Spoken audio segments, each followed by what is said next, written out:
ಇನ್ನು ಇದೇ ಸಚಿವರು ನನಗೊಂದು ಹೇಳಿಕೆಯನ್ನು ಕೊಟ್ಟಿದ್ದರು. ನಾನು 24 ವರ್ಷಕ್ಕೆ ನನ್ನ ಆಸ್ತಿ ಎಲ್ಲೆಲ್ಲಿದೆ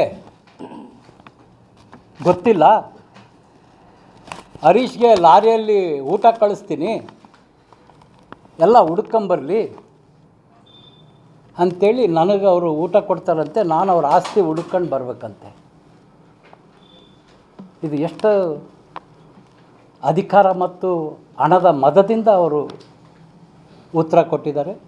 ನಾನು ಅವ್ರು ಆಗಬೇಕಾ? 24 ವರ್ಷಕ್ಕೆ ಎಲ್ಲೆಲ್ಲಿ ಆಸ್ತಿ ಇದೆ ಅಂತ ಗೊತ್ತಿಲ್ಲ ಅಂತ ಹೇಳಿದ್ದಾರೆ. ಏನು ಇವರು ಟಾಟಾ ಬಿರ್ಲಾ ಮನೆನಾ? ಇದೇನು ಇವ್ರ ಮನೆತನ ಟಾಟಾ ಬಿರ್ಲಾನಾ? ಅವ್ರಿಗೆ ಅವ್ರ ತಂದೆ ಕೆಲಸ ಇದ್ದಲೇ ಸೈಕಲ್ ಮೇಲೆ ಬೆಳೆದಂಥವ್ರು, ಸೈಕಲ್ನಲ್ಲಿ ಓಡಾಡಿದವರು ಅಂತಕ್ಕಂಥದ್ದು ದಾವಣಗೆರೆ ಜನತೆಗೆ ಏನು ಗೊತ್ತಿಲ್ವಾ?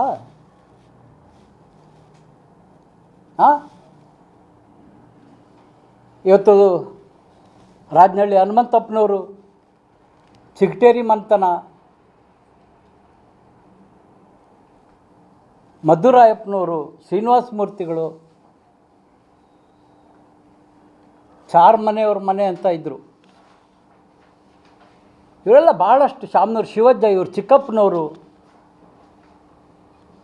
ಇವರೆಲ್ಲ ಶ್ರೀಮಂತರು ನನಗೆ ಗೊತ್ತಿದ್ದಾಗೆ.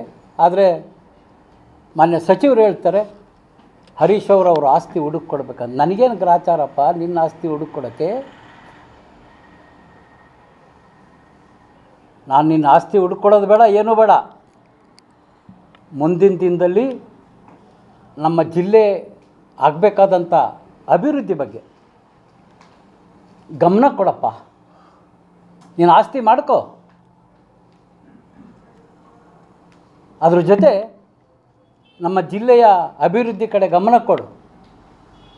ಶಾಸಕರ ಸಭೆ ಕರಿ, ಎಲ್ಲ ಶಾಸಕರನ್ನು ಗೌರವಿಸಿ ಅವರ ಕ್ಷೇತ್ರಕ್ಕಾಗಬೇಕಾದಂಥ ಅನುದಾನವನ್ನು ಕೊಡಿಸು.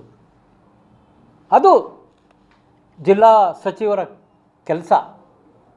ಬರೀ ವಿದೇಶ ಸುತ್ತೋದಲ್ಲ, ಬರೀ ಹೊಸ ಹೊಸ ಕಾರ್ಖಾನೆ ಮಾಡೋದಲ್ಲ ಭ್ರಷ್ಟ ಹಣದಿಂದ. ಇನ್ನು ಇದೇ ಸಚಿವರು ನನಗೊಂದು ಹೇಳಿಕೆಯನ್ನು ಕೊಟ್ಟಿದ್ದರು. ನಾನು 24 ವರ್ಷಕ್ಕೆ ನನ್ನ ಆಸ್ತಿ ಎಲ್ಲೆಲ್ಲಿದೆ ಗೊತ್ತಿಲ್ಲ, ಹರೀಶ್ಗೆ ಲಾರಿಯಲ್ಲಿ ಊಟ ಕಳಿಸ್ತೀನಿ, ಎಲ್ಲ ಹುಡ್ಕೊಂಬರಲಿ ಅಂಥೇಳಿ ನನಗೆ ಅವರು ಊಟ ಕೊಡ್ತಾರಂತೆ. ನಾನು ಅವ್ರ ಆಸ್ತಿ ಹುಡ್ಕೊಂಡು ಬರಬೇಕಂತೆ. ಇದು ಎಷ್ಟು ಅಧಿಕಾರ ಮತ್ತು ಹಣದ ಮದದಿಂದ ಅವರು ಉತ್ತರ ಕೊಟ್ಟಿದ್ದಾರೆ. ನಾನು ಅವ್ರು ಆಗಬೇಕಾ? 24 ವರ್ಷಕ್ಕೆ ಎಲ್ಲೆಲ್ಲಿ ಆಸ್ತಿ ಇದೆ ಅಂತ ಗೊತ್ತಿಲ್ಲ ಅಂತ ಹೇಳಿದ್ದಾರೆ. ಏನು ಇವರು ಟಾಟಾ ಬಿರ್ಲಾ ಮನೆನಾ? ಇದೇನು ಇವ್ರ ಮನೆತನ ಟಾಟಾ ಬಿರ್ಲಾನಾ? ಅವ್ರಿಗೆ ಅವ್ರ ತಂದೆ ಕೆಲಸ ಇದ್ದಲೇ ಸೈಕಲ್ ಮೇಲೆ ಬೆಳೆದಂಥವ್ರು, ಸೈಕಲ್ನಲ್ಲಿ ಓಡಾಡಿದವರು ಅಂತಕ್ಕಂಥದ್ದು ದಾವಣಗೆರೆ ಜನತೆಗೆ ಏನು ಗೊತ್ತಿಲ್ವಾ?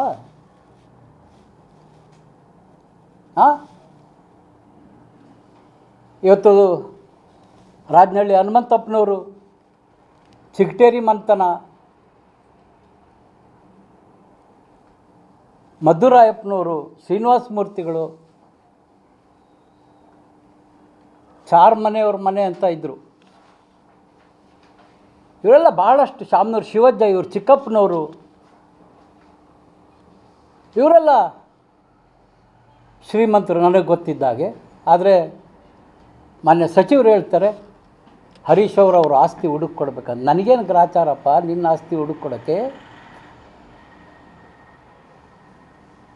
ನಾನು ನಿನ್ನ ಆಸ್ತಿ ಹುಡುಕೊಡೋದು ಬೇಡ, ಏನೂ ಬೇಡ. ಮುಂದಿನ ದಿನದಲ್ಲಿ ನಮ್ಮ ಜಿಲ್ಲೆ ಆಗಬೇಕಾದಂಥ ಅಭಿವೃದ್ಧಿ ಬಗ್ಗೆ ಗಮನ ಕೊಡಪ್ಪ. ನೀನು ಆಸ್ತಿ ಮಾಡ್ಕೋ, ಅದ್ರ ಜೊತೆ ನಮ್ಮ ಜಿಲ್ಲೆಯ ಅಭಿವೃದ್ಧಿ ಕಡೆ ಗಮನ ಕೊಡು, ಶಾಸಕರ ಸಭೆ ಕರಿ, ಎಲ್ಲ ಶಾಸಕರನ್ನು ಗೌರವಿಸಿ ಅವರ ಕ್ಷೇತ್ರಕ್ಕಾಗಬೇಕಾದಂಥ ಅನುದಾನವನ್ನು ಕೊಡಿಸು. ಅದು ಜಿಲ್ಲಾ ಸಚಿವರ ಕೆಲಸ. ಬರೀ ವಿದೇಶ ಸುತ್ತೋದಲ್ಲ, ಬರೀ ಹೊಸ ಹೊಸ ಕಾರ್ಖಾನೆ ಮಾಡೋದಲ್ಲ ಭ್ರಷ್ಟ ಹಣದಿಂದ.